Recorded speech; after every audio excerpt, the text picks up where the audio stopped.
नमस्ते, स्वागत छ यहाँहरुलाई मेरो च्यानलमा। आज म यहाँहरुलाई भेज मोमो बनाएर देखाउँछु।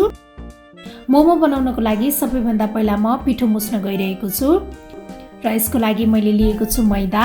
अब यसमा थोरै नुन राख्ने, अलिकति तेल पनि राख्ने। अब यसलाई एकपटक मिक्स गर्ने र थोरै पानी राख्दै यसको चाहिँ सफ्ट डो बनाउनु पर्छ।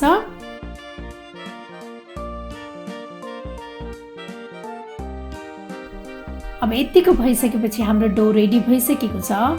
अब यसको माथिबाट तेल दल्ने। यसो गर्दाखेरि चाहिँ यो नरम हुन्छ र अब यसलाई कभर गरेर आधा घण्टा जति यतिकै राख्नुपर्छ। आज मैले यो भेज मोमो चाहिँ भटमासको मस्यौरा राखेर बनाउन गइरहेको छु। भटमासको मस्यौरा राखेर बनाएको मोमो चाहिँ एकदमै मिठो हुन्छ। अब यो मस्यौरालाई चाहिँ बोइल गर्नुपर्छ।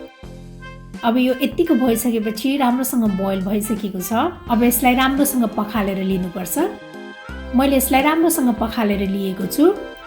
यसलाई चाहिँ मैले यसरी हातले मिचेर मसिनो टुक्रा बनाएको हो। अब यसलाई एउटा मिक्सिङ बाउलमा राख्ने। त्यसपछि मैले मसिनो पारेर काटेको प्याज पनि राखेँ। अब यो मसिनो पारेर काटेको अदुवा लसुन पनि राख्ने। अदुवा लसुनलाई चाहिँ पिसेर पनि राख्न सकिन्छ। अनि नुन स्वाद अनुसार राख्ने। त्यसपछि मैले थोरै मरिचको धुलो पनि राखेँ। अनि मैले राखेको छु मोमो मसाला। त्यसपछि अब यो बटर राख्ने। मैले चाहिँ यो बटरलाई पगालेर लिएको छु। अब यसलाई राम्रोसँग मिक्स गर्नुपर्छ। अब यसमा यो काटेको हरियो धनिया पनि राखेर एकपटक फेरि मिक्स गर्ने। अब हाम्रो यो मोमोको स्टफिङ पनि रेडी भइसकेको छ। अब यो डो पनि रेडी भइसकेको छ। यो चाहिँ एकदमै सफ्ट बनेको छ।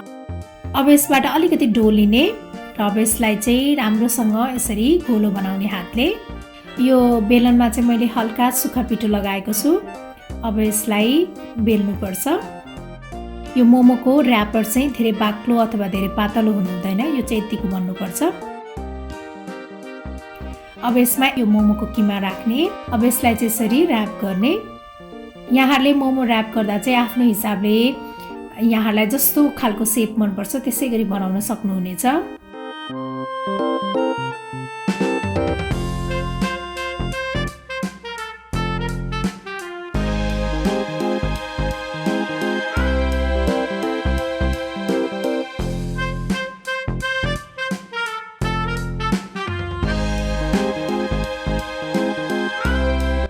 अब यो मोमोलाई स्टिमरमा राख्ने। मैले चाहिँ स्टिमरमा हल्का तेल लगाएर लिएको छु। अब मोमो चाहिँ स्टिम गर्नको लागि रेडी भइसकेको छ। अब यसलाई चाहिँ 15 मिनट जति स्टिम गर्नुपर्छ। हाम्रो मोमो स्टिम हुँदै गर्दा म चाहिँ मोमोको लागि चाहिने झोल अचार बनाउन गइरहेको छु।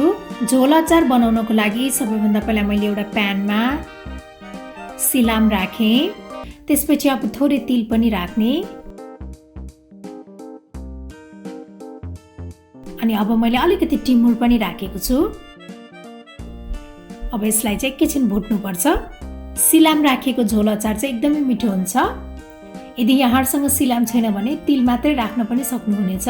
यो राम्रोसँग भुटिसकेको छ। अब यसलाई एउटा भाँडामा ट्रान्सफर गर्ने।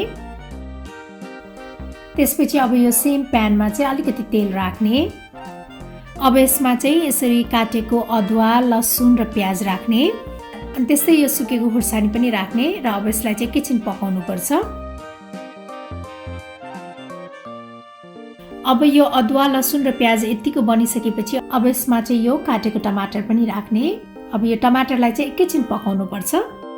अब यसमा चाहिँ थोरै बेसार नुन र जिरा धनियाको धुलो राख्ने र अब यसलाई चाहिँ एकैछिन पकाउनु पर्छ। टमाटर हल्का सफ्ट हुने बेलासम्म पकाउनु पर्छ। यो टमाटर चाहिँ हल्का पाकिसकेको छ। अब यो पनि रेडी भइसकेको छ। अब यसलाई पनि एउटा बाउलमा ट्रान्सफर गर्ने र अब यो सेम प्यानमा चाहिँ मैले 2 कप जति पानी हालेँ। अब यसमा चाहिँ 1 चम्चा जति बटर राख्ने। घिउ पनि राख्न सकिन्छ। बटरले चाहिँ झोल अचारलाई एकदमै क्रिमी बनाउँछ। अब यसलाई एकैछिन उमाल्नु पर्छ। यो पानी पनि उम्लिसकेको छ। अब यो पानीलाई हल्का सेलाउन दिने। अब यो तिल र सिलामलाई ग्राइन्डरमा राखेर पिस्नुपर्छ। त्यसपछि अब यो टमाटर पनि राखेर पिस्ने। अब मैले यो पानी पनि राखेँ र अब सबै चिजलाई चाहिँ एकैछिन राम्रोसँग पिस्नुपर्छ। त्यसपछि अब 1 चम्चा जति कागतीको रस र हरियो धनिया राखेर यसलाई एकपटक फेरि पिस्ने।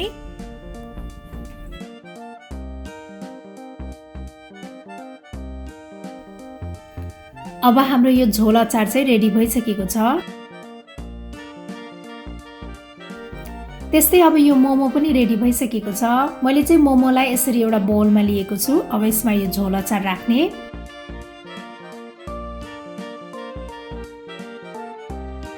अब हाम्रो यो भेज झोल मोमो चाहिँ सर्भ गर्नको लागि रेडी भइसकेको छ।